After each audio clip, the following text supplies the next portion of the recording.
비교 가능성에는 통일성과 계속성이 있다고 되어 있죠. 통일성이라는 것은 동일 업종 내에 동일 회계 처리 방식을 선택하는 경우에만 기업 간의 비교가 가능하다 되어 있죠. 근데 투자하고 싶어요. A라는 회사와 B라는 회사가 있는데 A라는 회사는 또 회계 방식이 달라. B라는 회사도 회계 방식이 다르면 그 결과치가 다르겠죠. 그러면 내가 비교할 그게 안 되는 거예요. 그러니까 비교를 하려면 뭐예요? A 회사 방식을 또 공부해야 되고 B 회사의 방식을 공부하게 된다 그러면 주식도 마찬가지겠죠. 여러분들 주식을 발행하는 회사가 많을 거 아니에요. 그럼 코스닥에 상장, 코스피나 코스닥에 상장되어 있는 회사들을 전부 내가 분석해야 될 거 아니에요. 분석하는데 회사마다 회계 방식이 다 다르면 어떻게 되겠어요? 어디에만 투자하겠어요? 돈 가치 있는 회사만 내가 파악을 해볼 거 아니에요. 그 위에는 전부 다 다르다면 이런 문제가 생길 수 있다는 거예요. 그래서 코스닥이나 코스피에 상장되어 있는 기업들은 전부 다가 다 동일해요. 회계 처리 방식이. 만약에 다르다고 한다면 결과적으로는 내가 투자할 때 굉장히 힘들어지겠죠. 그러면 투자를 받기가 어려우면 기업도 힘들고 그걸 투자하는 투자자도 힘들어진다는 결론이 되는 거예요. 그래서 반드시 통일성을 기해야 된다는 거. 그 다음에 계속성이라는 걸 아시겠죠? 기업이 한번 정해놓은 그 방식은 쭉 가야 돼요. 그래야 저번 연도와 이번 연도를 뭐 할 수 있다? 비교할 수 있는 거예요. 작년에 정액법이고 오늘 정액법이면 비교 안 되잖아요. 금액이 완전 달라지니까. 이해가셨죠? 그러니까 작년에 정액법이면 올해도 정액법이 되어야만이 서로가 비교할 수 있는 방식이 같아야 한다. 그런 내용. 동일 기업 내에서 동일 회계 처리 방식을 계속 적용하는 것으로 기간별 비교 가능성이 유지된다 이 말이에요. 선입선출법을 우리 회사가 해왔다면 계속 선입으로 가는 거예요. 그래야 비교가 되는 거 아니에요. 선입 같다, 구입 같다, 이동 같다, 총 같다 하면 뭐예요? 금액이 비교가 안 되는 거잖아요. 그건. 작년하고 올해 다르니까. 그러니까 가야 선입선출법을 했다면 금액이 서로 뭡니까? 같은 방식에 의해서 금액이 나왔으니 저번에 선입일 때 100원 나왔다면 이번에는 120원 나왔네? 오, 많아졌지? 그거 분석할 수 있잖아요, 여러분. 뭔 말인지 아시겠죠? 자, 그런 내용. 그리고 중요성이라는 것은 뭐가 되어 있고요? 재무상태표의 정보가 생략되거나 잘못 기재되어 동재무제표의 기초로 한 의사결정에 영향을 미친다면 이런 바가 중요한 거다. 그 대표적인 예가 뭐라고요? 소모품을 자산 처리하지 않고 비용 처리하면 말이 달라지죠. 이게 뭐가 달라지는 거예요, 여러분? 소모품을 자산 처리하지 않고 비용 처리하면 뭐, 이거 말은 이렇지만은 뭐가 달라지는 거예요? 궁극적인 게. 비용 처리하게 되면은 결산 시에 무슨 금액을 알아보자는 것은 미사용액 금액을 파악하자는 뜻이고요. 자산처리법이면 사용액을 파악하자는 뜻이에요. 근데 회사는 어찌나 업주나 매체나 똑같은 거잖아요. 근데 보는 사람은 다르단 말이에요. 회계 정보를 보는 사람도 있죠. 투자자들이 볼 때는 그걸 파악하기가 어렵단 말이에요. 그러니까 그걸 어떻게 하라고요? 중요한 부분이면 이 부분에 대해서는 반드시 표시해야 된다. 이걸 우리 시간에 배운 거죠, 여러분? 자, 여기까지입니다. 되셨죠? 그래서 문제 다시 돌아가 볼게요. 그리고 여기 보시면은 여기에 있어요. 이것도 어쩌다 한 번씩 나오던 것 같은데 여기 자 재무제표 나와 있죠. 자산과 부채와 수익과 비용. 자본은 여기 없어요. 자본은 굉장히 뭡니까? 양이 많잖아요, 그죠? 얘는 딱 옛날에 우리 자산 배울 때 뭐예요? 자산은 부채에서 자본 뺀 거다. 아주 유아틱한 이론이고요. 좀 더 진도가 나가게 되면은 자산 같은 경우는 과거나 거래 사건의 결과로 현재 기업의 실체에 뭐가 되고요? 지배되고 이거는 뭐가 되고요? 부담하고 그리고 미래의 경제 효익을 창출할 것을 기대되는 자산 이거는 뭐라 되어 있어요? 유출될 예상될 의무라고 되어 있어요. 됐습니다. 비교요 두 개를 같이 비교하셔야 돼요. 다음 비용과 수익도 서로 반대의 개념을 가지고 있어요. 뭐라 되어 있어요? 주요 경영 활동으로서 장사하는 기간 동안의 재화의 생산 등에 따른 경제적 유입으로서 유입 들어온다는 소리죠. 유입됨으로써 뭐가 증가하고요? 자산이 증가하고 그 결과로 자본이 증가. 원래 결과적으로 이야기하면 수익은 자본이 증가하는 거예요. 비용은 자본이 감소하는 거예요. 그러나 그 과정 속에서 보게 되면 얘는 유입, 얘는 유출, 얘는 자산이 감소, 얘는 자산이 증가. 그에 따라서 부채가 증가할 경우에는 비용이 발생한다. 그래서 자본은 그만큼 줄어든다. 그런 개념. 다음에 재무제표에 기업의 실체의 공준돼 있죠. 이 공준 중에서 제일 중요한 게 뭐냐면요. 저 밑에 보시면 시험에 정말 나온다면 이 부분에서 제일 많이 나와요. 바로 재무제표의 정보에 대한 특성과 한계. 이 내용 자체가 그대로 나와요. 여기다 여러분들 나온다면 별 2개 주셔주세요. 근데 100% 나온다 소리 아니에요, 여러분. 얘는 나올 확률을 내가 굳이 따진다면 40% 이하로 떨어져요. 그러니까 나올 확률은 50%로 떨어진다는 것은 거의 변두리 문제예요. 변두리 문제. 변두리 알죠? 맨날 사는 지역이 주거 지역이 뭐예요? 서면이면 서면에서 왔다 갔다 하지. 번화가에서 왔다 갔다 하잖아요. 그죠? 어쩌다 한번 놀러 갈 때 시외로 나가잖아요. 어쩌다 한번. 그렇죠? 여행을 싫어하는 사람들이 있던데 저도 여행을 싫어하는 편에 속하거든요. 그러니까 저도 시험 만나가지고 여행을 좋아하기 시작했어요. 한번 다녀보시면 좋아요. 그러면 힘들 때 머릿속에서 자꾸 내 힐링했던 느낌 있죠. 힐링했던 환경이 자꾸 나타나요. 또 가고 싶다는 느낌. 그건 무슨 말이에요? 내가 그때 가서 마음이 편해졌다는 이야기잖아요. 그렇죠? 그런 거 느껴보셨어요? 인생 살다 보면 그런 거 많잖아요. 여러분. 막 힘들 때 편해지고 싶은 마음 생기잖아. 그때 내가 편했던 생각이 머릿속에 스쳐 지나간단 말이에요. 그렇죠? 이 형도 많이 다니시면 좋을 거예요. 제주도에 다리가 나와지면 제주도가 아닌 모이다. 그죠? 네. 처음이니까 좋지. 자, 그 다음 요거는 꼭 기억하세요. 나머지 읽어보시면 될 것 같아요. 시간상 제가 뺄게요. 자, 아까 문제 다시 돌아가 볼까요, 여러분? 방금 뭘 하시고 왔습니다. 뭘 했죠? 92회. 예, 한번 읽어볼게요. 문제 1번. 목적 적합성에는 예측 가치, 피드백 가치, 적시성이 있다? 네. 맞는 말? 맞죠? 네. 다음에 신뢰성의 표현의 중시성, 검증 가상의 중시성이 있다? 맞죠? 예측 가치는 정보 이용자의 당초 기대치를 확인한 수정할 수 있도록 하는 것이다. 아니. 중립성은 회계 정보의 신뢰성을 갖기 위해서 편의 없이 중립적이어야 함을 말한다 돼 있죠. 3번은 뭐에 대한 이야기죠? 피드백에 대한 설명인 것 같아요. 피드백 가치. 예측 가치는 아니고 피드백 가치는 이렇게 말을 표현하는 건데 이거는 좀 세부적으로 들어간 사항 같아요. 그죠? 답은 3번 아니면 답이 4번인데 맞죠? 예. 예. 그래서 요거는 여러분들 요걸 잠시 좀 보셔야 되겠다. 그죠? 요 옆에 거 보시게 되면 피드백 가치 요거 나와 있죠. 너무 간단하게 돼 있죠. 간단하게 했으니까 여기까지는 답을 찾기는 힘들 것 같아요. 그죠? 그러니까 이 문제가 범위가 초과해서 나오면 좀 더 답이 없어요. 이 책에 나와 있는 범위를 초과해 버리면 그 내용을 파악하기 어려워지잖아요. 그죠? 그럼 여러분들이 감당해야 될 위험 부담률이에요. 뭐 말인지 아시겠죠? 그러니까 답은 아까 3번 아니면 4번이 했잖아요. 그죠? 근데 그거는 너무 깊이 들어간 것 같아요. 여기 보시면 아까 피드백 가치, 예측 가치. 예측 가치라는 것은 미래의 예측 책임 이런 말이 나와야 되겠죠. 그렇죠? 그걸 이야기한다 보시면 되겠죠. 그래서 어느 선까지는 감은 잡을 수 있겠지만은 조금 힘들지 않겠나 싶네요. 3, 4번은 깊이 들어갔어요. 답은 3번입니다. 그렇게 보시고 갈 수밖에 없어요. 자, 2번 가실게요. 다음 중에 유가증권에 대한 설명으로 가장 틀린 걸 찾고 있습니다.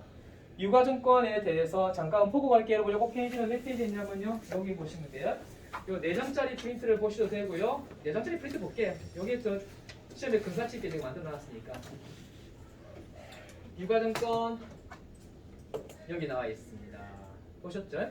유가증권의 최초 측정과 후속 측정에서 최초 측정은 여기 수수료 비용 나왔죠. 지급 수수료 돼 있는데 수수료 비용 이제 아시겠죠? 옛날에 왜 내가 이걸 헷갈렸을까 하시는 분도 있을 거예요. 같은 뜻인데.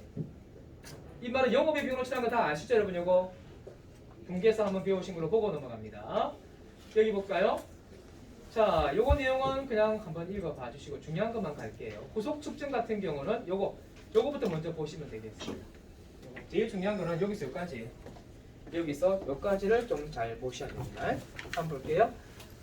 유가증권의 분류인데 사실 이 분류는 뭐예요? 보유 목적에 따른 분류예요. 어떻게 보유할 것인가? 첫 번째, 단기 매매 증권은 시장성이 있는 것은 단기 시세 차익 목적일 경우 시장성이 있어야 된다. 그건 주식과 채권에 해당 사항이고 이거는 나중에 기말 결산 시에 평가할 때 무엇을 한다? 공정가액법으로 평가한다. 시가로 평가한다는 소리겠죠, 이거는. 그리고 평가 손익은 어떻게 분기한다고요? 영업의 손익, 매도 가능성은 평가이익과 평가 손실로 회계 처리하더라. 그리고 감액 손실 같은 거는 없다. 급격하게 금액이 떨어지는 걸 이야기합니다. 가치 변동이 엄청나게 떨어지는 걸 감액 손실이라 이렇게 하는 거예요. 되셨습니까? 기업이 예를 들어서 사업을 하다가 그쪽 회사가 사업을 하다가 삼성이 예를 들어 사업하다가 갑자기 실적이 뚝 떨어지거나 엄청난 화재가 일어나가지고 삼성이 치명타가 일어나잖아요. 그죠? 그럴 때 엄청나게 가격이 떨어지겠죠. 그런 경우를 보시면 되겠고요. 자, 만기 보유증권, 만기까지 보유한 적극적인 아시겠죠? 만기까지. 그러니까 뭐밖에 없어요. 채권. 여기서 채권은 사채를 이야기합니다. 사채, 공채, 그 채자 붙는 것들. 뭘 한다? 원가법을 한다고 되어 있습니다. 그리고 평가 손익을 한다고요, 안 한다고요? 없어요, 평가 손익은. 그러니까 평가 손익 계산하는 방식은 두 가지밖에 없죠. 단기 매매 증권과 매도 가능 증권. 그래서 여기 보시면 매도 가능 증권 같은 경우는 거의 똑같은데요. 요거와 똑같죠? 요 두 놈이 좀 차이가 나요. 만기 보유 증권은 만기까지 보유할 적극적 의사이고 채권만 가능해. 이 채권은 사채, 국채, 공채, 지방채 같은 경우만 가능하다. 다음에 지분법 적용 투자 주식 같은 경우는 중대한 영향력. 이게 무슨 소리일까요? 그 회사를 지배할 목적. 몇 프로 가지고 있으면 지배한다고 말씀드렸나요? 몇 프로? 20%를 이상 가지고 있으면 그 회사를 지배하는 걸로 보는 거예요. 삼성전자 이건희 회장도 살아있을 때 몇 프로 가지고 있다던가요? 18% 정도로 가지고 있었다 하더라고요. 나머지 누가 가지고 있겠죠? 일가 친척들이 가지고 있었겠죠. 자식들, 가족들, 그리고 차명 계좌로. 재산이 어마무시하죠. 상속세 어마무시하죠. 그거 1%만 내줘도 0.0001%만 주도 그냥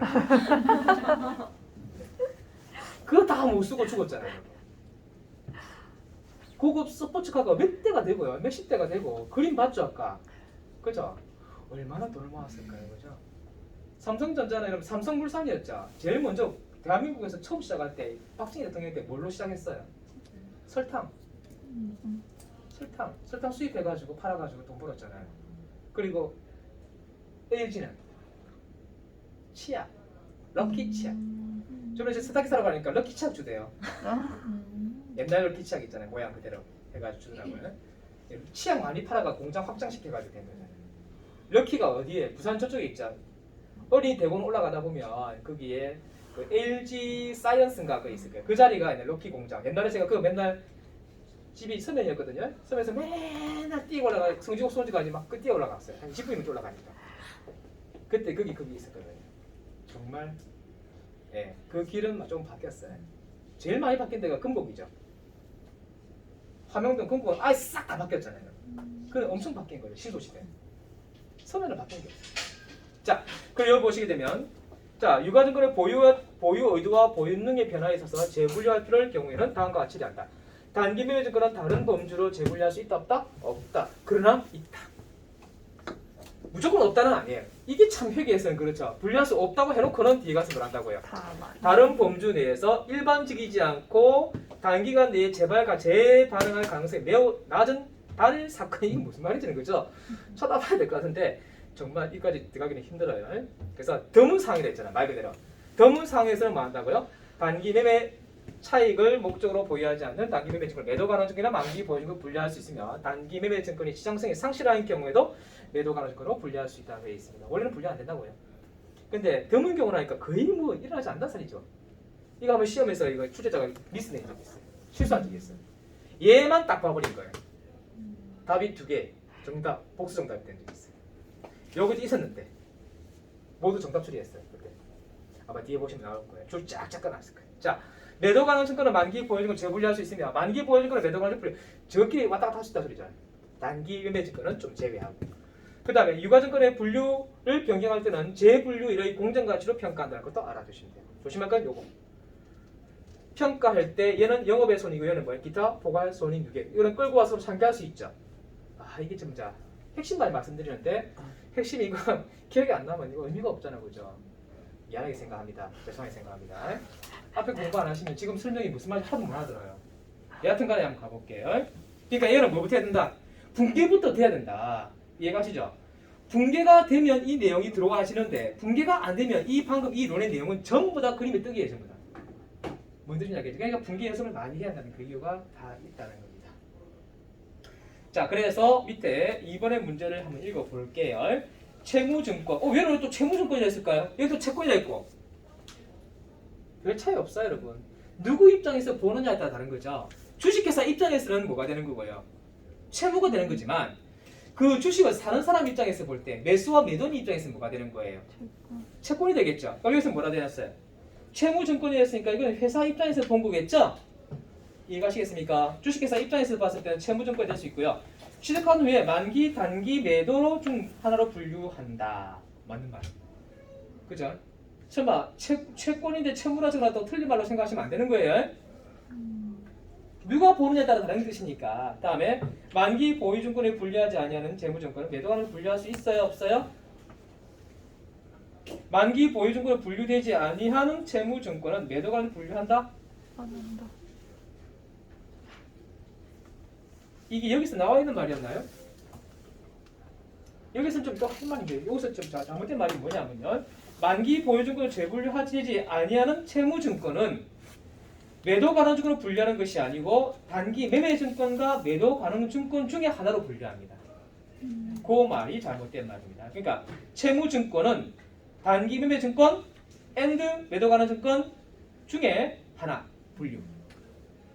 그냥 매도 가능 분류하는 것은 아니에요. 되셨습니까? 그 말을 잘 기억해 두시고요. 매도 가능 증권에 대한 미실현 보유 손익. 여러분 미실현 보유 손익은 뭘까? 이거예요. 평가를 했으면 팔았다 소리가 아니잖아요, 여러분. 팔아야만 실현되는 이익이란 말이에요. 근데 팔지 않고 들고 있으면서 내가 시세가 올라가면 그만큼 이익이 생기는 거잖아요. 그 이익이나 손실을 우리가 미실현 이익이나 손실이란다 이 말이에요. 아셨죠? 그래서 미실현 이익은 뭐라고 되어 있습니까? 기타 포괄 손익 누계국 항목이다. 맞죠? 봐봐요. 매도 가능 증권 평가 손익 미실현 이익이라 미실현 손익이랍니다. 이거는 여기에 속합니다. 맞죠? 맞는 말이에요. 다음에 네 번째 매도 가능 증권에 대한 미실현 보유 손익은 단기 손익을 취한다. 이 있죠? 요 엄청 다른 말인데요. 영업의 손익 여기 단기 손익 그게 그 말이에요, 여러분. 단기 손익이 바로 뭐냐면 단기 여기 영업의 손익과 영업의 이익과 영업의 손실 있죠. 그걸 두고 이야기하는 말과 같은 뜻으로 보시면 돼요. 이해되셨죠? 그래서 문제 정답은 2번이 뭐가 빠졌어요? 매도 가능 증권 중이죠. 그 말이 빠졌다는 것만 알아두시면 되겠습니다. 그 다음에 세 번째 요것도 간혹가다 참 예를 미기는 건데 충당 부채 우발 채무돼 있죠. 우발 채무, 우발 자산에 대한 설명으로 틀린 거라고 되어 있는데요. 하나만 설명드릴게요. 우발 채무라는 건 우발이라는 게 무슨 말이냐면요. 우발 현재는 채무가 아닌데 미래의 불확실한 사건 때문에 현실적 채무가 된다는 표현이었습니다. 어떤 경우일까요? 자, 이 말입니다. 제가 이 어음을 이분한테 넘겼어요. 그럼 저는 취급어음, 이분은 받으름이겠죠. 그러니까 이분은 다시 일로 넘겼어요. 그러면 이게 배서 양도죠. 이 상태에 있다가 이분은 채권자, 내 혼자 채무잖아요. 제가 이 돈을 갚아버리면 이분은 끝날 일이잖아요. 근데 만약 제가 못 갚고 배째풀하면 이분은 어디 가게 되는 거예요?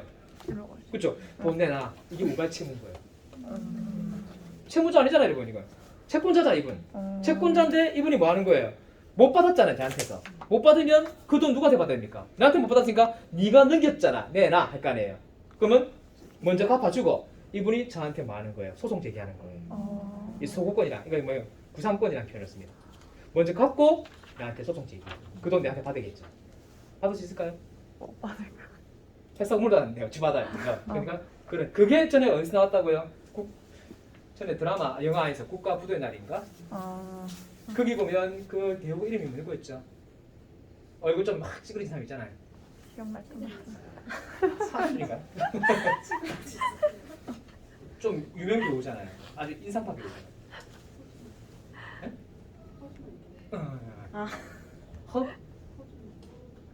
그 사람이 거기서 일할 때 자기 공장을 가지고 있다가 채권을 받은 게 있었잖아요. 그리고 그 옆에 있는 사장이 뭐라 했습니까? 사장님 믿겠습니다. 이 어음 제가 믿겠습니다 하고 받아갔단 말이에요. 받아갔는데 자기는 알고 있었잖아요. 이 어음의 사장은 부도를 냈다는 걸. 넘겨주고 나중에 만기가 돼서 가니까 그 회사 사장은 부도나고 회사가 없어진 거예요. 그럼 이 사람은요. 그 돈 받을 줄 알고 있었는데 믿고 있었는데 자살해 줬잖아요. 그 영화에서. 그게 바로 그 내용인 거예요. 아셨죠? 되시나요? 어려워요 이제. 자 1번 우발 채무는 부채를 인식하지 않으나 우발 자산은 자산으로 인식한다. 거꾸로 이야기해서요. 우발 자산은 자산을 인식하지 않는다라는 표현이 맞는 말입니다. 그렇게만 이해하시기 바랍니다. 범위 오버예요. 우발 채무는 자원의 유출 가능성이 매우 낮지 않는 주석에 기재된다. 다음에 충당 부채는 자원의 유출 가능성이 매우 높은 부채이다. 충당 부채는 그 의무 이행에 소요된 금액을 실효性추정할 수 있다고 되어 있죠.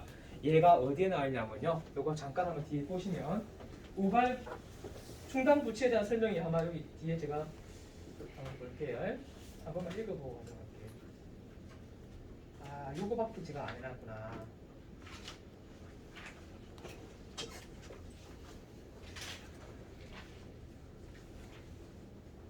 자주 안 나오구나. 아, 여기 있네요.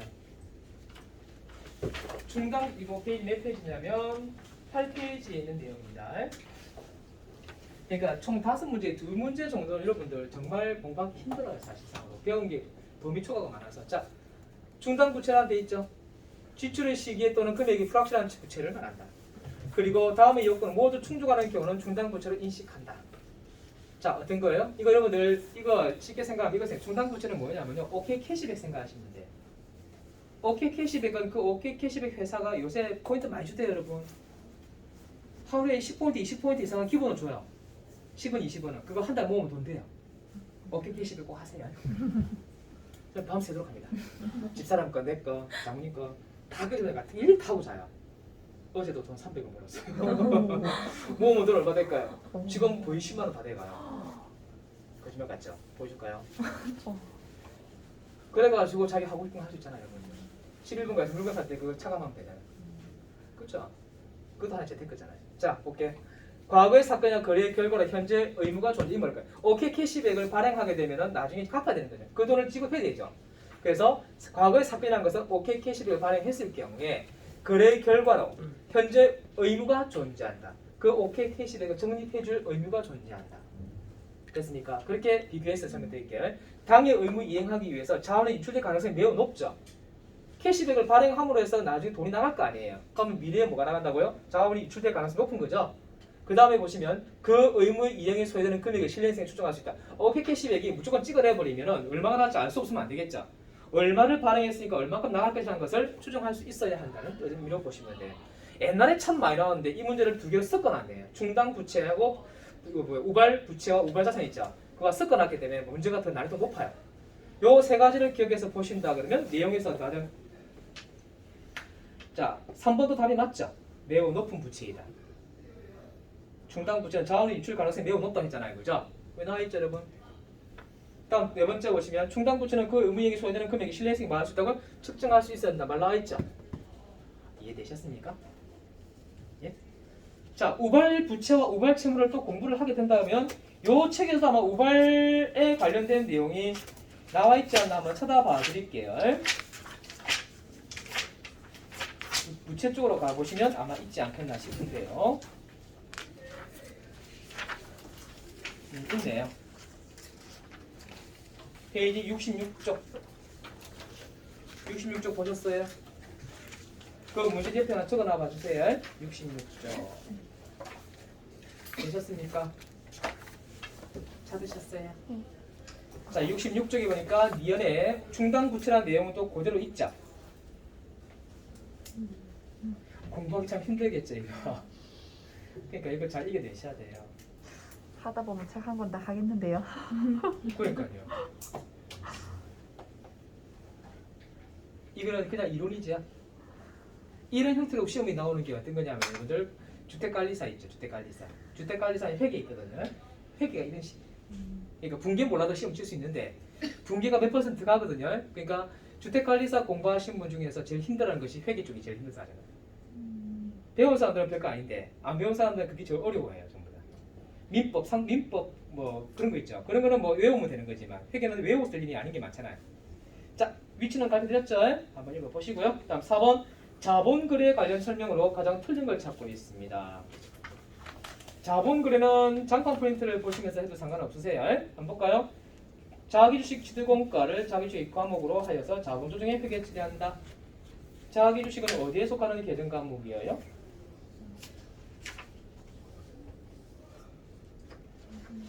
어디 속해요? 자본조정. 맞는 말인가요? 일단 결과값은 똑같죠? 맞잖아요 여러분. 두 번째 갈게요. 자기 주식을 처분하는 경우 처분 금액이 잔고 금액보다 크면 그 차익을 자기 주식 처분이라 하며 아하 자본 조정이 아니고 자본 잉여금에 속한다. 되셨습니까? 다음 들어가겠습니다. 세 번째 처분 금액이 잔고 금액보다 작으면 그 차익을 처분 이익 범위 내에서 상계 처리하고 미상각된 잔액은 자본 조정의 자기 주식 처분 손실과 서로 어떻게 한다고요? 상계 처리한다. 회계 처리한다. 자본 조정에 회계 처리한다. 상계한단 말 아시죠, 여러분들? 지금 이 문제는 처분 손실이 생겼다 소리잖아요. 처분 손실이 생겼을 때 자기 주식 처분 이익 범위 내에서 뭐하라? 끌고 와서 상계해라. 상계 처리하고 미상각된 것은 어떻게 하라고요? 자본 조정인 자기 주식 처분 손실로 회계 처리한다. 원래는 자기 주식 처분 손실이 맞아요. 근데 자기 주식 처분 이익이기 때문에 그걸 빼고 남았다면은 뭐로 처리해라? 자기 주식 처분 손실로 처리한다 이 말이죠. 어디에 속한다고 이거는? 자본 조정에 속하는 거 맞죠? 이해되셨어요? 말이 좀 어렵지만 얘는 서로 끌고와 상계한다는 표현입니다. 다음 네 번째 이익잉여금 결손금 처리 상각되지 않은 자기주식 손실은 향후 발생되는 자기주식 처분이익과 우선 뭐한다? 상계한다. 3번이야 4번이야 뭐 거의 비슷한 거 있는 것 같아요. 답은 2번이에요. 다음에 5번 갈게요. 현금 및 현금성에 대한 설명으로 틀린 걸 찾고 있어요. 현금 및 현금성 자산. 첫 번째, 취득 당시 만기가 1년인 양도성 예금 증서 1년 때문에 틀렸죠. 그쵸? 에이, 이건 또 어디 봐야 되겠습니까? 현금 및 현금성 자산과 관련된 거니까 맨 꼭대기 있나요? 여긴 아니고 여기 제가 늘어나다 모르겠어요. 1급범이라서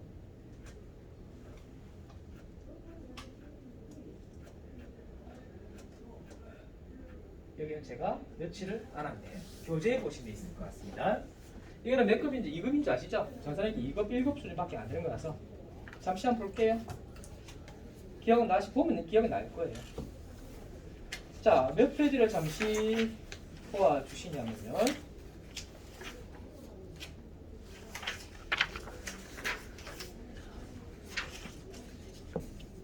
페이지 29쪽.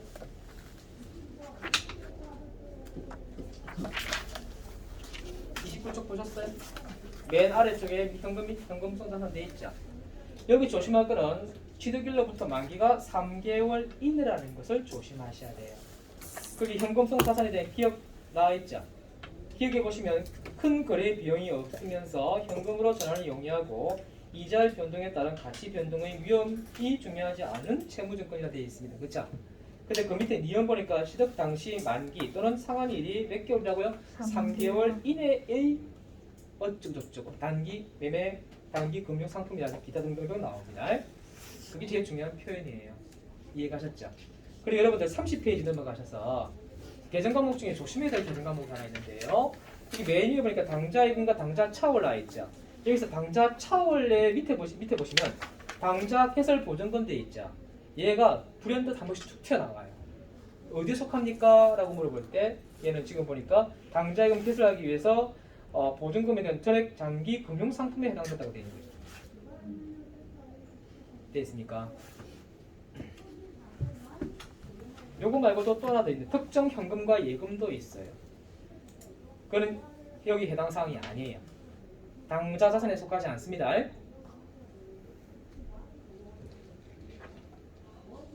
되셨습니까? 한번 조회해 보도록 할게요. 자, 보세요.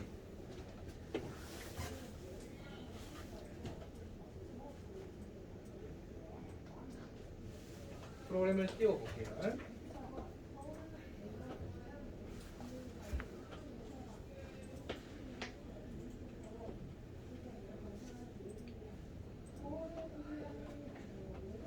뭐 걱정 안 되죠. 여기 들어가 조회해 보면 되니까. 컨트롤 F 눌러주고 자 특정 현금과 예금. 자 투자 자산에 속한다는 거 기억하세요. 되셨죠? 투자 자산 그리고 당좌 개설 보증금 이거 따로 안 나오죠? 어디에 포함되어 있습니까? 장기 금융상품. 그 안에 속한다 되어 있었죠, 그죠? 거기 보시면 보증금은 전액 장기 금융 상품으로 해당되어 있죠. 자 그렇게 알아두시면 되겠습니다. 여하튼간에 자 페이지 다시 돌아오셔서 이 문제로 다시 볼게요. 정답이 몇 번이 될 수 있을까요? 1번이 틀렸다 그죠? 예? 네. 1번이 왜 틀린 거예요? 3개월 이내가 돼야 되는데 어떻게 돼 있어요? 1년.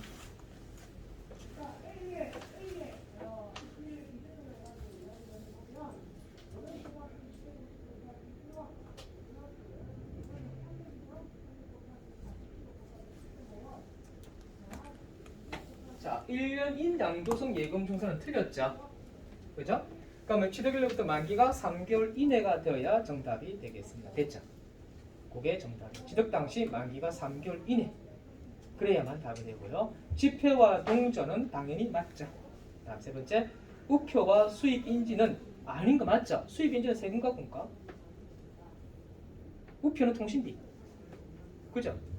다음에 직원의 가불금, 단기 대금으로서 현금 및 현금성 자산에 볼 수 있다 없다? 당연히 없죠. 얘는 어디에 속해야 되는 거예요? 주임종 단기 채권, 실기에서 임직원 등 단기 채권으로 처리합니다. 시험에 객관식 문제 분기에서는 잘 안 나오죠. 다시 얘기할게요.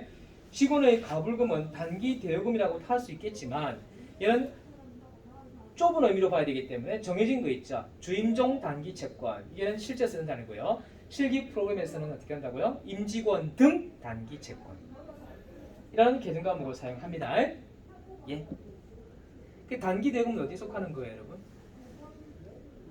단기 대여금은 어디에 속해요? 장판 프린트 한번 보시고 가면 참 좋을 것 같아요.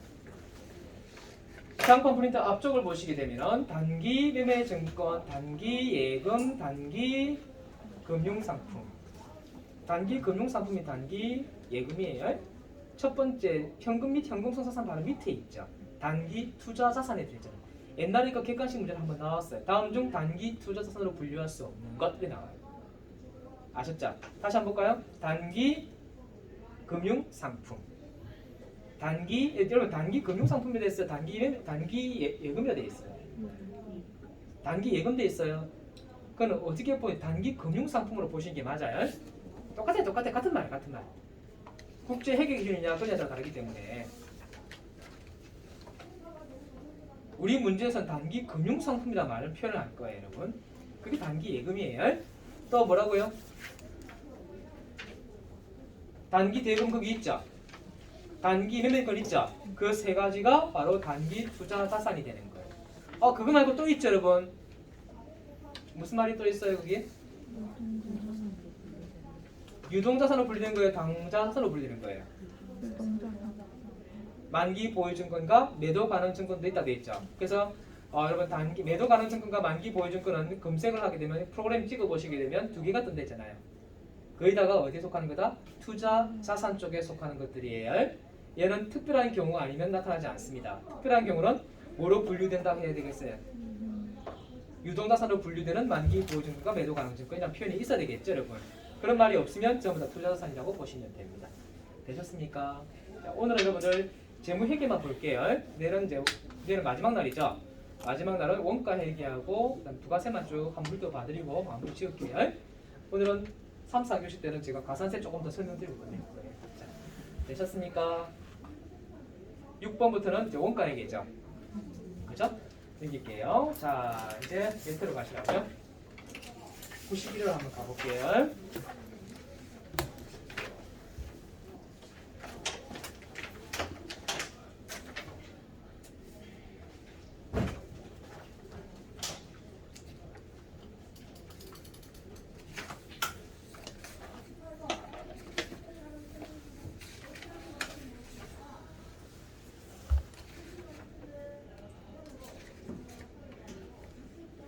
자, 91의 1번. 다음 중 대손금 회계처리에 대한 설명으로 틀린 거.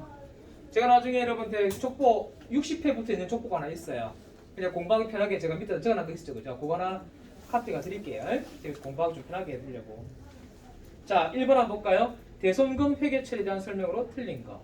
모든 채권에 발생된 대손 처리 비용은 판매비와 일반 관리비로 처리한다. 틀렸다. 대손 상각비는 판매비와 일반 관리비고, 그 다음에 기타의 대손 상각비는 영업의 비용으로 처리한다고 했습니다. 그쵸? 이해 가셨어요? 되셨어요? 자, 그럼 답은 1번이 틀린 거죠, 그죠? 다음에 매출채권 잔액기준법에서 대손 예상액은 기말 매출채권 잔액의 대손 추정률을 곱하여 산정한다. 그쵸? 대손율 1%, 2%. 다음에 전기 대손 채권의 회수했을 경우는 대손 충당금이 플러스가 된다. 회복된다. 플러스가 된다. 대손 발생 시 대손 충당금 잔액은 그만큼 뭐한다? 적어진다. 상계하면 빼진다 소리죠. 됐습니다. 2번. 유형자산에 대한 부세. 이 문제의 문구가 전부 다 어때? 어떤 국소적인 게 아니죠. 굉장히 뭡니까? 한 단어를 두고 지금 문제를 내고 있죠. 그러니까 범위가 좀. 근데 사실 보면 또 내용은 좀 좁아요. 말만 물음에 답이 좀 거창해서 그렇지. 한번 봐봐요. 유형자산에 대한 설명으로 틀린 거. 그러니까 너무 넓죠, 이게. 그 중에서 유형자산은 재화와 용역 등의 생산 및 판매 관리 활동에 사용하기 위해 비화폐성 자산이다. 다음 두 번째, 유형자산의 취득 시 국공채 이걸 아까 봤죠? 매입했을 경우 매입가액은 자산가액에 뭐한다? 합쳐준다. 맞습니까? 매입가액을 합쳐주는 건 아니에요. 그 차액을 자산가액에 가산하죠. 포함하죠. 뭐가 잘못된 거예요? 국공채 매입가액과 현재 가치의 그 차이 있죠. 아까 제가 얼마 줬다 했죠? 30만 원. 근데 현재 가치가 26만 원. 그럼 차익이 얼마? 4만 원 생겼죠. 못 돌려받는 돈이잖아요, 그죠? 그 차익만큼은 어디에 포함해라? 차값에 포함하라 했잖아, 그죠? 그러니까 무슨 말이 개입돼야 된다? 차익이란 말이 있어야 된다는 거겠죠? 이해가셨어요? 3번 유형자산의 현물 출자 시 유형자산의 취득원가는 원칙적으로 발행한 주식의 시가로 한다. 시가인데 이건 사실은 여러분들 이거 말을 너무 길게 잡았어요. 취득원가는 공정가액으로 한다고 했었어요, 아까. 예, 공정가액으로 한다. 방금 여러분 이거 어떻게 찾으면 좋겠어요? 방금 이건 유형자산과 관련된 거죠? 예, 그러니까 유형자산 페이지 45쪽을 한번 가보세요. 45쪽 가셨어요? 장담은 못 드리지만 제가 나중에 시험 치기 한 2주나 되면 제가 시간 된다면 한번 줌이나 뭔가를 한번 시도는 해볼 텐데요. 아셨죠? 시도는 해볼게요. 근데 안 될 가능성도 있어요, 여러분. 된다면 제가 카톡으로 알려드릴게요. 언제 몇 시에 하겠다라고. 자, 그게 여러분들 상단에 보면 현물 출자 디귿되어 있는 거 보이시죠? 현물 출자는 현물을 제공받고 주식을 발행하는 경우는 제공받은 유형자산의 공정가치를 취득금액을 한다고 되어 있잖아요, 그죠? 근데 얘는 뭐라고 되어 있어요? 유형자산의 취득원가를 원칙적으로 발행한 주식의 시가로 한다. 여기서 원칙적으로 발행한 그걸 빼버리면 좋았을 거를. 취득원가는 시가로 한다 해버리면 좋았을 거를 중간에 실된 놈을 집어넣어가지고 이 말도 복수 정답으로 틀렸어요. 무슨 말인지 아시겠죠? 그러니까 이것도 아마 따져봤나 봐요, 사람들이. 이것도 아닌 것 같습니다 했겠죠. 3번도 여러분 사실상 얼핏 보면 답이 맞아요. 아셨죠? 근데 뭐가 개입됐어요, 이게? 원칙적으로 발행한 주식의 이 원칙적이라는 개념이 너무 포괄적인 거죠. 그러니까 의미상으로 볼 때는 그 말이 안 들어갔으면 답이었을 건데 맞는 답이었을 건데 그 말이 들어감으로 해서 너무 과다했단 말이에요. 뭐 말인지 아시겠죠? 나는 2번, 3번이 다 복수 정답으로 들어간다는 얘기고요. 자, 4번 볼까요? 동종자산의 교환하는 경우는 유형자산의 처분 손익을 교환 손익을 인식하지 않는다라고 되어 있죠. 동종 간의 교환과 이종 간의 교환이라는 게 있습니다. 이거는 동종 간의 교환은요, 이익과 손실이 생기지가 않아요. 설명드릴게요. 자, 이거 한번 보세요. 요거 여러분들 시험에 가끔 이것도 어쩌다 한 번씩 나오는데 제가 지금 여러분들 어쩌다 한 번씩 나온다는 거는 거의 다 안 가르쳐드렸어요. 왜냐하면 거기 비중을 빨리 자주 나오는 거에 공부하시라고 드린 거기 때문에. 자, 여기 한번 보세요. 양 많아요, 여러분들 생각보다. 근데 그게 여러분들 제가 안 나오는 게 10점 이상 차지한다면 제가 잘못한 거고요. 많아봐야 한 문제 아니면 두 문제예요. 그 정도로 여러분들이 극복할 수 있는 내용들이 금이기 때문에 분개만 잘하시면 충분히 나오거든요. 자, 동종 간의 교환을 설명드릴게요. 자, 여기 한번 잠깐 보세요. 동종 간의 교환은 우리 방금 그 페이지 44쪽에서 보시면 됩니다. 44쪽에 이종 간의 교환과 동종 간의 교환이라는 거 나와 있죠? 있습니까? 그 중에서 동종 간의 교환이 잘 나와요. 동종 교환이 무슨 말인가 설명드릴게요. 동일한 업종 내에서 유사한 용도로 사용하고 공정 가치가 비슷한 동종 자산과의 교환으로 유형 자산을 취득하거나 동종 자산에 대해서 지분과의 교환으로 유형 자산을 매각하는 경우에는 교환으로 받은 자산의 원가를 교환으로 제공하는 자산의 장부 금액으로 한다. 무슨 말인지 모르겠어요. 그리고 교환으로 인식한 손익은 나타나지 않는다.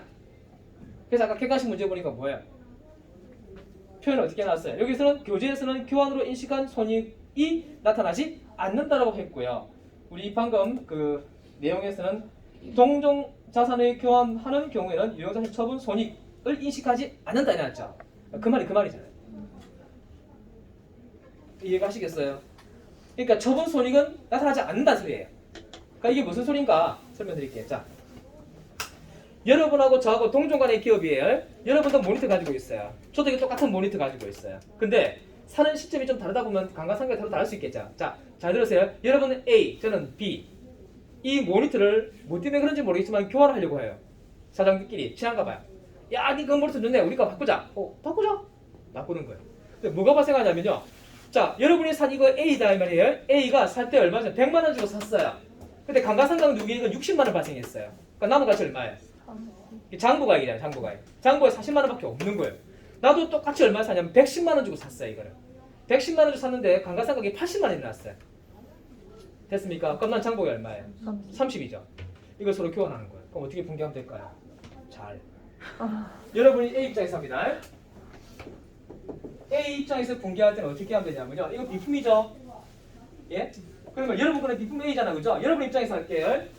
자, 제 거를 가져갈 거 아니에요. 그러면 여러분이 제 거를 가져갔으면 여러분 차분에 들어와야겠죠. 그럼 여기다가 비품 B라고 적을게요. 그 비품 B를 적는데 중요한 거는 이거 싹 치고 먼저 뭐냐면 여러분이 가지고 있던 이걸 계산하세요. 이거 비품 A죠. 여러분 입장에서 분개한다면 대변에 여러분 거니까 비품 A가 얼마짜리였다고요? 100만 원짜리. 그럼 이 비품 A에 대한 감가상각 누기액이 있었겠죠. 이렇게 감문화 적을게. 얼마였다고 아까? 60이라 했습니까? 네. 여기까지 되셨어요? 그러면 저 장부가액이 얼마 남았다고요? 40. 그 40만 원이 바로 뭐냐면 교환한 B에 대한 취득원가가 되는 거예요. 교환한 B의 취득원가. 그럼 여기가 뭐 되겠어요? 비품 B가 되는 거예요. 여러분 입장에서는 제거 가져갔잖아요. 근데 여러분의 취득원가는 얼마짜리였어요? 40만 원짜리였죠. 그러면 여러분 이게 자기 중심이에요. 기업은 남 생각 안 해요. 개인주의 말 그대로. 그러니까 여러분이 가지고 있던 취득원가가 첫 번째 얼마였고요? 100이었고 감가상각 누기가 얼마였고요? 60 있었잖아요. 그죠? 그 다 빼면 남은 가치가 40밖에 없었잖아요. 그러면 내가 여러분이 가지고 이 자체가 40만 원짜리였잖아요. 여러분. 그 40만 원짜리를 제 거를 가져가면 어떻게 평가할 거예요. 그거를. 남이 쓰던 건데. 그 신경 안 쓴다고요. 그냥 남이 쓰던 거 내가 받으면 내 자산에 대한 뺀 장부가액 있죠. 그 장부가액이 취득원가가 되어버리는 거예요. 그러면 저희 입장에서 분개 어떻게 할까요? B 입장에서 분개하면 일단 저도 뭐예요? 이거 비품 B를 팔았잖아요. 그죠? 판 게 아니고 뭐예요? 교환했잖아요. 그러면 대변을 뭐라 할까요? 비품 B라고 표현할 거 아니에요. 쟤는 얼마짜리고요? 110만 원짜리죠. 이해가셨죠? 그럼 비품 B 제 입장에도 감가상각 누기 있었겠죠? 그럼 또 차변 뭐라 할까요? 감가상각 누기액은 아까 얼마였다? 80. 그럼 제 입장도 여러분 이런 신경 안 쓰죠? 들고 왔잖아요. 돈 안 주고 가져왔잖아요. 그냥 교환했잖아요. 교환했으니까 이익과 손실이 안 생기는 거예요. 그냥 막 교환이니까. 그러면 여기에 그 차익이 30만 원 나죠. 그 30만 원을 뭐라 한다면 비품의 A 값이 되는 거예요. A 값이 30. 요거 이해가시겠어요? 되셨어요? 이게 무슨 간의 교환? 동종 간의 교환. 그럼 다시 문제를 읽어보세요. 동종 간의 교환에 동일한 업종 내에서 유사한 용도로 사용되고 공정 가치가 비슷한 동종 자산과의 교환으로 유형 자산을 취득하거나 동종 자산에 대한 지분과의 교환으로 유형 자산을 매각하는 경우에는 교환으로 받은 자산은 원가를 교환으로 제공한 자산의 장부 금액으로 한다. 아 이거 무슨 말인지 모르겠다. 그냥 취득원가를 뭘 한다? 장부가액으로 한다. 맞습니까? 누구의 취득원가예요? 우리 회사의 아시겠죠? 우리 회사의 장부가액 있잖아요. 비품의 장부가액 있었죠. 교환할 비품의 장부가액을 뭘 한다고요? 남이 가져온 돈은 신경 안 써요. 그냥 내 기준으로 봤을 때 우리 회사의 그 비품 A에 대한 장부가액은 40이었다면 내가 교환해 오는 그 비품 B의 금액도 40이 되는 거야. 이걸 우리가 뭘 한다고요? 동종자산의 교환이라는 표현을 씁니다. 이해 가셨어요?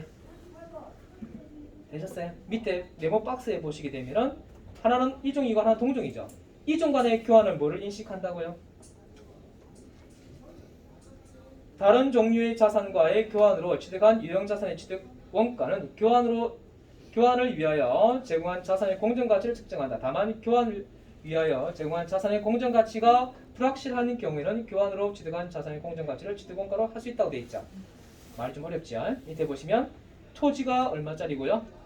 장부의 1,000원, 공정 가치가 1,200원이죠. 1,200원인데 주고 건물을 얼마라고요? 800원에 공정 가치가 800원짜리 받았다고 되어 있어요. 근데 건물이 공정 가치가 800원이다 하지만은 토지의 공정 가치가 얼마예요? 1,200원이죠. 맞습니까? 그러니까 건물의 공정 가치도 1,200원이 되는 거예요. 그리고 대변의 토지는 얼마 되고요? 1,000원이었죠 원래. 내가 샀을 때 금액이죠. 이 토지는 여러분 장부가인데 감가상각 누계액이 없어요. 샀던 금액 그대로 1,000원이죠. 그 1,000원 대변가 사라진단 말이에요. 그리고 그 차익을 이용해서 처분 이익이 납니다. 이해가시나요? 하지만 이종간은 말고 동종간의 교환일 때는 어떻게 하라고요? 처분이익이나 처분 손실이 생기지 않는다는 뜻입니다. 이해되셨죠? 되셨습니다. 다시 문제로 돌아오셔서 4번도 이해 좀 되셨습니까? 그러니까 이렇게 생각하면 돼요. 동종간의 교환은 처분이익이나 처분 손실이 안 생겨요. 이종간에는 생겨요. 아셨죠? 이렇게 이해하시면 됩니다. 다음에 세 번째 문제 볼까요? 우리 주식회사 우리가 보유하고 있는 다음의 유가증권을 단기 매매증권으로 분류하는 경우 매도 가능권으로 분류하는 경우에 뭐예요? 경우와 매도 가능권 분류하는 경우에 2020년 계상된 단기 손익의 차이 금액은 얼마인가 물어봤죠? 그러면 단기 손익을 했으니까 비용과 수익금이 개념이에요. 하지만 매도 가능성권은 비용과 수익 개념이 아니죠. 자본, 기타, 포괄 손익 누계의 항목이에요. 그래서 A 회사의 주식 1,000주를 1주당 만원에 공정가치 매입했다. 그리고 기말 현재 A의 주식 공정가치가 1,500원이다. 아, 500원 올랐죠. 500원 올랐으니 이게 단기 매매증권일 경우는 단기 매매증권 평가 이익이 발생할 거 아니에요. 이해가셨습니까? A. 잠시 한번 볼게요.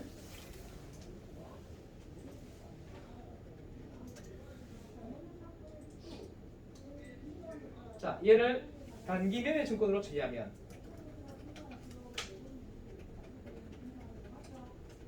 단기 매매증권으로 평가하게 되면 답이 1 되겠죠. 차변 단기 매매증권 아까 500원만큼의 차익을 위에 곱해보세요. 얼마 나오나요? 1,000주 곱하기 500원 50만원인가요? 50만원 되셨죠? 그리고 대변을 공개할 때 뭐라고 한다고요? 단위. 이 문제는 뭘 알아보자는 건지 이해하시겠어요? 얘는 어디에 속한다고요? 아까 제가 표에서 잠깐 안내 말씀드렸죠. 여기서 제일 중요한 표현이 아까 요거였어요. 7페이지.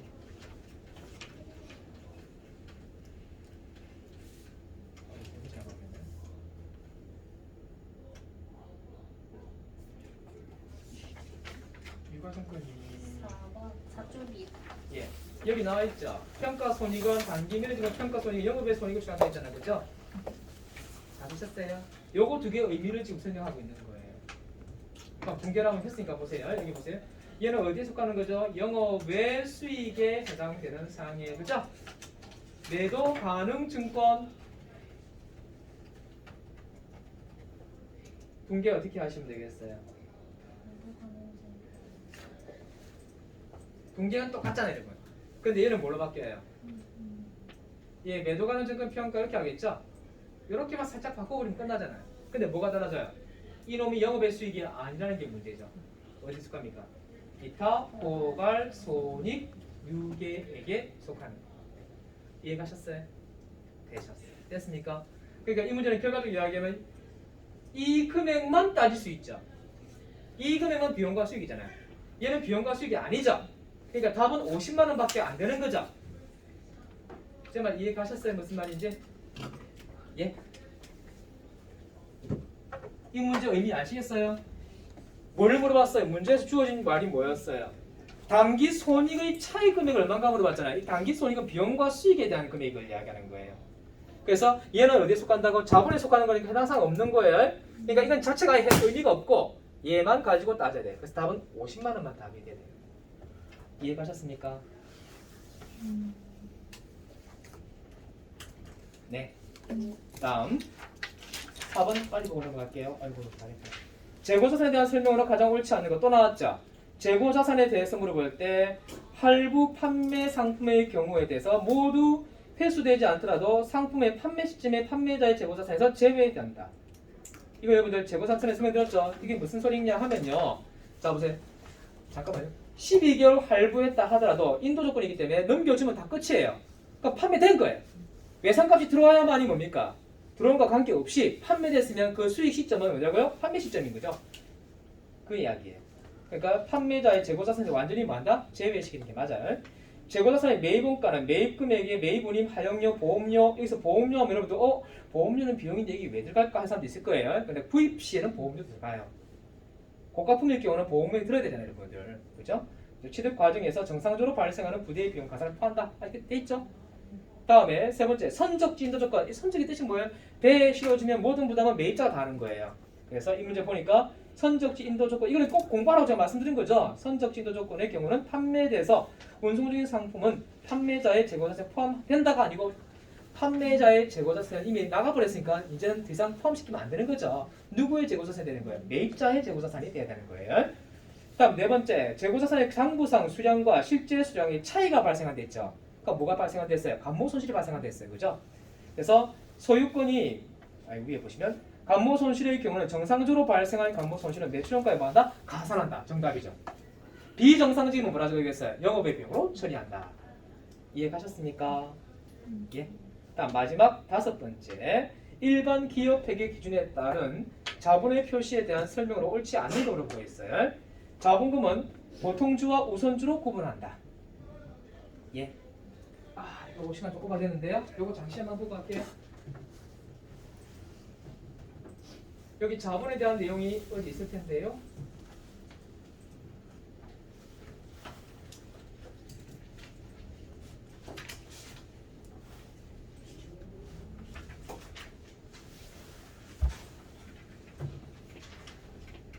여기 있네. 페이지 3페이지 우측 3페이지 우측이 찾으셨어요? 여기 하나 있죠? 법정 자본금을 하면서 쭉 보면 최저자본을 의미한다고 되어 있고요. 첨삭도 되고요. 또 이거 여기 뭐라 했어요? 주식의 종류는 우선주와 보통주로 구분한다고 되어 있죠? 찾으셨어요? 자, 다음에 자본인 요금은 주식 발행 초과금 기타 구분한다. 맞죠? 아닌가요? 장판 포인트 보면 나와 있죠? 맞아요. 자본 조정 중에 자기 주식은 별도의 항목으로 구분 표시해야 한다. 자기 주식은 그래요. 이거 어디서 봤을까요? 참 구석구석에서 나옵니다. 얘는 어디 보면 되냐면요. 재무상태표 작성 기준에 보시면 돼요. 재무제표 작성 기준. 여기 보시면